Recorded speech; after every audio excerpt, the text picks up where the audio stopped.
네. 자, 이것도 좀 여쭤보도록 하겠습니다. 지금 CU 그 화물연 너무 가슴 아픈 일이에요, 진짜. 오늘 아침에 들어보니까 라디오를 들어보니까 구속 영장이 이제 청구된 것 같은데, 그리고 살인죄도 적용이 된 것 같습니다. 경남경찰청이 CU 진주 물류센터 앞 화물연대 집회에서 조합원들 차로 들이받아서 1명 숨지게 하고 2명 다치게 한 혐의로 40대 비조합원한테 살인 혐의로 구속영장 신청을 했는데요.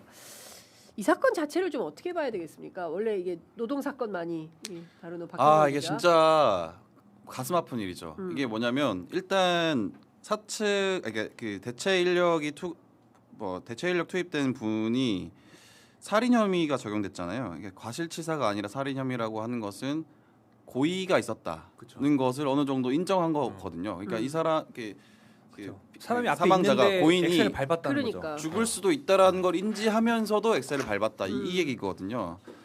근데 저는 이게 이 영상을 받고 그 영상에 달린 댓글들도 봤는데 그 댓글들이 너무 참 좀 처참하다는 생각이 들었어요. 그러니까 왜 운행하는 차에 달려드냐. 그러니까 진짜요? 고인을 탓하는 댓글들이 상당히 많이 달려요. 그러니까 그건 전 이거에 아니다, 대해서 진짜. 좀 하고 싶은 얘기가 있는데 이 대체 인력을 투입하는 것은 사실상 노조법에 위배됩니다. 그렇죠. 네, 사실 대체 인력을 투입하면 안 돼요. 그리고 그게 사실 우리 헌법에서 보장하는 노동 3권의 취지에도 맞는 거고. 근데 사람들이 잘 좀 오해하고 있는 거죠. 그러면 공장이 어떻게 굴러가? 근데 공장이 굴러가지 말라고. 그래서 우리가 파업을 해서 우리의 어떤 어떤 목소리를 높이기 위해서 사실 파업을 하는 거고 공장을 멈추게 하는 건데, 그거에 대해서 사람들이 조금 좀 예전에 산업화 시대를 거쳐서 있었던 그런 그 인식들이 아직까지도 있는 것 같다. 그런 게 좀 아쉽다라는 생각이 듭니다. 저는 이게 정부랑 언론이 둘 다 문제라고 생각하는데, 지금 이게 그러니까 이럴 때마다 맨날 이제 민주당 정부 결국엔 보수 정부 아니냐 맨날 이런 얘기 나오는 게, 지금 노동부가 엊그제 무슨 입장을 냈냐면, 이게 그러니까 노란봉투법 이슈가 아니다라고 선을 그었어요. 그러니까 이 얘기는 무슨 얘기냐면, 여기 CU 물류 그 구조가 그 BGF가 비굿 프렌즈인가? 예. 이름이랑 전혀 안 맞는 지금 일이 벌어졌는데, 리테일이 제일 원청이고 그 밑에 로지스가 있어요. BGF 로지스가 있어요. 자회사가 있고 그 밑에 또 하청업체가 또 있고 그 하청업체에 그 화물 노동자들이 있는 거예요. 그러니까 이게 다단계 구조인데, 이렇게 다단계 구조가 되면 뭐냐면, 이 화물 노동자들은 원청을 위해서 일을 해주는데 사실은 원청이랑 교섭을 못 하는 거죠. 그렇죠. 대화를 못 하는 거예요. 그래서 이거를 직접 대화를 할 수 있게끔 해주는 법이 노란봉투법이에요. 그래서 노란봉투법을 만들었는데, 이게 노란봉투법 이슈가 아니라고 선을 그어준 거예요, 노동부에서. 그러면서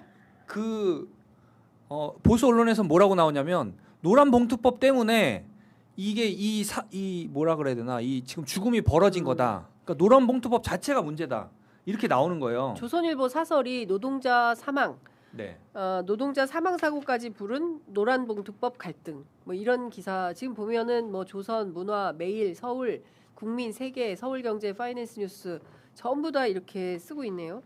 그러니까 노란봉투법이 통과됨으로써 뭔가 노조 활동하기 좋은 환경이 됐다라는 것을 얘기하는 거거든요, 사실은. 그렇죠.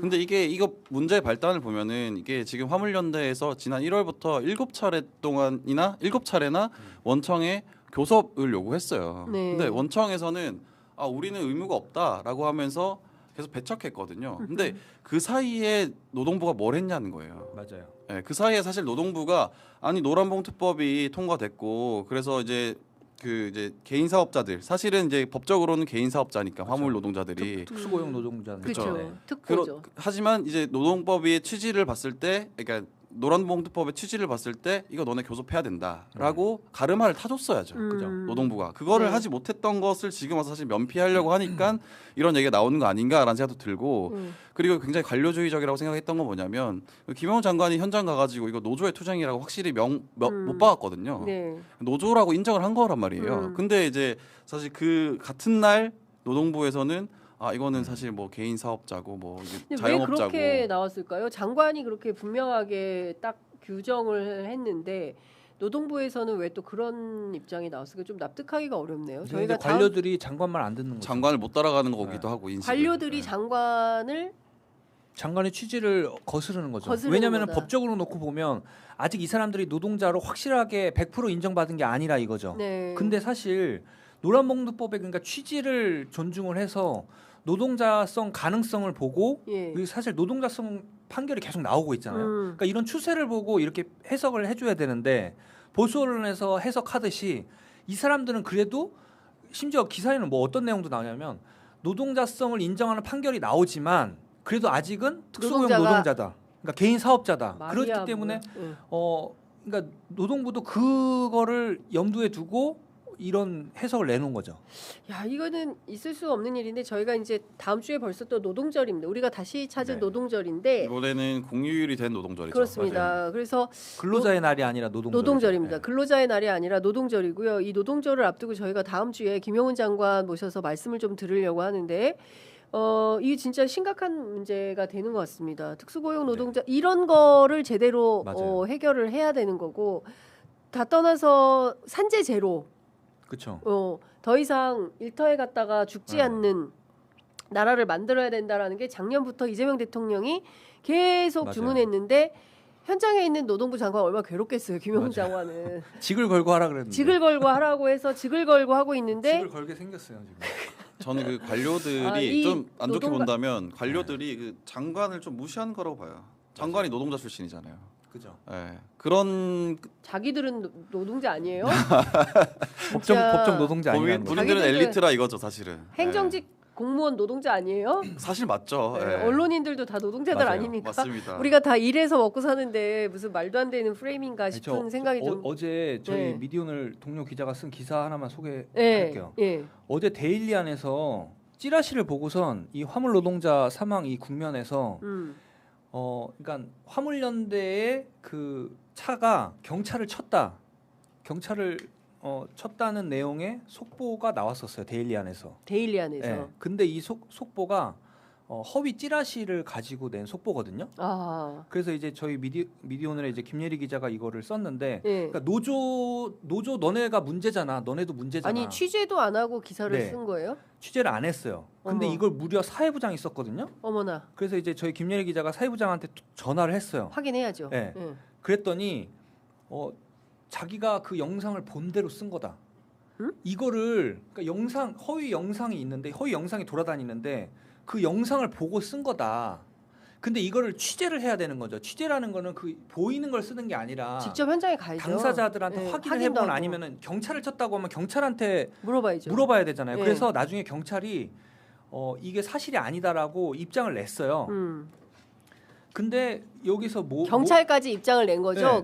그 내용이 경찰을 친 거다라는 게 사실이 네. 아니라는 네. 거를 근데- 노조가 경찰을 친 거다라는 맞아요. 게. 예. 근데 이 사회부장이 저희 기자한테 뭐라 그랬냐면 예. 너무 민노총을 옹호하지 말라. 에? 이렇게 해명을 해갖고 이걸 기사에 써놨거든요.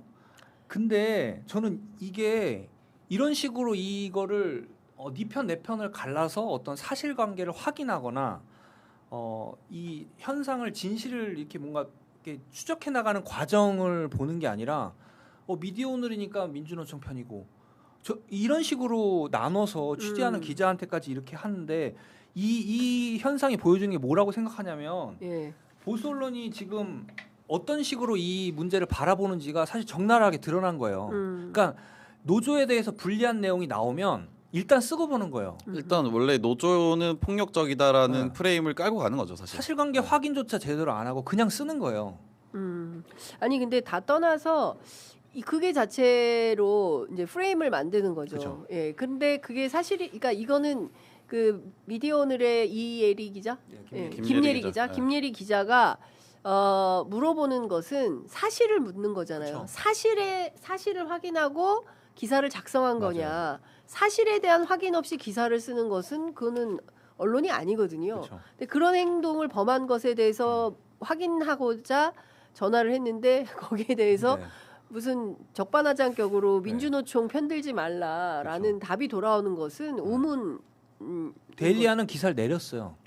그 기사를 네, 나중에 당연히 자기들의 내려야죠. 잘못을 당연히 인정한 거네 내려야죠. 그러면. 그 내려놓고 그럼 내린 거에 대한 이유가 있을 거 아니에요. 네. 근데 기사를 삭제했다는 거잖아요. 네, 데일리하님. 잘못됐으니까 기사를 삭제한 네. 건데 이제 이런 게 문제인 겁니다. 사실은 우리가 그 언론이 워치독이고 권력에 대한 감시를 하는 게 기본 기능이지만 언론에서 벌어지고 있는 이 말도 안 왜냐하면 그걸 또 보는 보수 그 네. 시민들은 야 이게 진짜 노조가 경찰차까지 치네 이 노조 사람들 안 되겠구만 이렇게 인식을 하게 되잖아요. 맞아요. 그렇기 때문에 그거는 막아야 되거든요. 근데 이제 그걸 버젓이 자행하고 있다면 그걸 걸러내는 노력이 필요한 거다. 야 미디어오늘의 기자가 굉장히 훌륭한 일을 했다라고 말씀을 좀 드려야 되겠네요. 그렇지 않으면 저희가 자칫 하는 모르고 일이 지나갈 이런 거죠, 그죠? 뻔한 거 아닙니까? 예. 여러분 미디어오늘도 구독 좋아요 많이 눌러주세요. 아 그리고 제가 계속 마음에 걸려서 예. 그러는데 그 이제 고인이 그 차량을 막아 섰잖아요. 근데 그거에 대해서 굉장히 사람들이 많이 뭐 조롱하고 하는데 다시 말하면 이게 노조법 43조에 쟁의 기간 중 중단된 업무 수행을 위한 채용 또는 대체할 수 없다. 대체 인력 투입하지 말라는 조항이거든요. 그러니까 대체 인력을 투입해서 그 업무를 지시를 한 것 자체가 위법한 일이기 때문에 그 위법에 저항하는 일이었다고 맞아요. 저는 말씀드리고 싶어요. 예. 여전히 진짜 우리가 살아가는 데 있어서 많은 어려움이 있는 것 같습니다. 특히 우리가 그 계엄을 극복하고 또 열심히 민주주의를 위해서 노력하면서 윤석열 내란숙에 탄핵하고 또 이재명 대통령 국민들이 당선시키면서 새로운 국민주권 정부가 탄생했지만 여전히 우리가 현장의 노동자들은 겪고 있는 어려움이 너무나 많은 거다. 이런 것들까지 세세히 살펴서 정치가 사실은 이런 문제가 없도록 해결하는 노력 이런 게 필요한 건데 당장 노동부에서 장관하고 전혀 다른 입장이 나오면서 오히려 장관의 뒤통수를 치는 방식으로 일을 한다면 이 관료 개혁 또한 묵과하기 어려운 일이다라는 생각이 좀 드는 겁니다. 그냥 해오던 관행대로 그냥 일을 한다. 이런 거 하지 말라는 거기 때문에 아마도 이재명 대통령 돌아오면 국무회의 또 하실 텐데요. 그 자리에서 이 문제가 세게 논의가 되어야 되지 않을까. 맞아요. 사람이 또 죽었거든요. 집회하다가 사람이 죽는다는 게 말이 됩니까? 있을 수 없는 일이 벌어졌기 때문에 이 부분에 대해서는 노동부 내부에서 어떤 일이 있는지 이것도 좀 취재를 해봐야겠다라는 생각이 좀 들고. 그리고 이게 진짜 100번 양보해서 만약에 그 화물 노동자분들을 근로자가 아니라고 판단하더라도 넉넉하게 봤을 때 100번 양보해서 그렇다고 하더라도 사실은 이번에 그 개정된 노조법 2, 3조 그 노란봉투법 보면은 그 구법에 있었던 근로자가 아닌 자의 가입을 허용하는 경우를 뺐어요. 그러니까 근로자가 아닌 사람이 가입하더라도 노조로 인정해준다. 맞아요. 그럼 노조가 인정이 된다라는 얘기인데 그러면 교섭을 할 수 있게 만들어줬어야죠 노동부에서. 네. 그래서 저는 이번에 노동부에서 그런 설명 자료를 내는 걸 보면서 좀 이건 좀 절망적이다 싶은 생각이 들더라고요. 네. 많은 분들께서 댓글로 공감을 많이 표해 주시고 계십니다. 곽삼철님께서 맞습니다. 격하게 공감합니다. 엄지척 해주셨고요. 크림소다님께서 네 오늘 구독할게요. 네, 미디어오늘 구독하시겠다고. 네 진희님께서 미디어오늘 기자님 박수 이렇게 해주셨습니다. 뭐 기레기 이런 얘기도 좀 있긴 한데요. 네. 그런 기사 쓰면 진짜 그런 비판 받아 마땅한 거죠. 그렇지 그쵸, 않습니까? 그쵸. 예, 그러니까 진짜 정말 우리가 사실은 펜이라는 무기를 하나씩 다 갖고 다니는 거잖아요. 그렇기 때문에 이 펜이 사회 발전을 또 사회의 어떤 긍정적인 힘을 만들 수도 있지만 또 부정적인 영향을 미칠 수도 있기 때문에 항상 조심하고 또 2번, 3번 체크하고 사실 확인해서 보도를 해야 된다라는 말씀을 좀 드릴 수밖에 없습니다. 잘 돌아간다님께서 진정한 언론인으로 살아가는 게 자랑스러운 세상을 만듭시다 이런 말씀 좀 주시고 계십니다. 거짓 보도하는 기자들은 살인범보다 더 엄한 벌로 다스려야 함. 이명수님께서 굉장히 세게 답을 해주셨습니다. 자, 슬슬 마무리를 해야 될 때가 된 것 같습니다. 오늘도 정치 또 여러 가지로 언론 현상 여러 가지 짚어봤는데 어떠셨어요, 우리 장세기 기자님? 다음에 또 나오실만 하십니까? 네 오래간만에 신나게 떠든 것 같네요. 네, 명란젓갈 맛있었죠? 네네. 네, 명태 밥을 해무침도 다 괜찮았죠? 먹었습니다. 네. 네. 다음에는 밥을 넉넉히 드리도록 하겠습니다. 네. 김치도 괜찮았죠? 네 맛있었습니다. 네, 운님과 김치. 예. 여러분들 많이 홍보해 주시기 바랍니다. 괜찮으셨죠? 네, 좋았습니다. 얼굴이 네. 많이 좋아지셨어요. 네, 두 분 말씀은 오늘 여기까지 듣도록 하겠습니다. 고맙습니다. 네, 고맙습니다.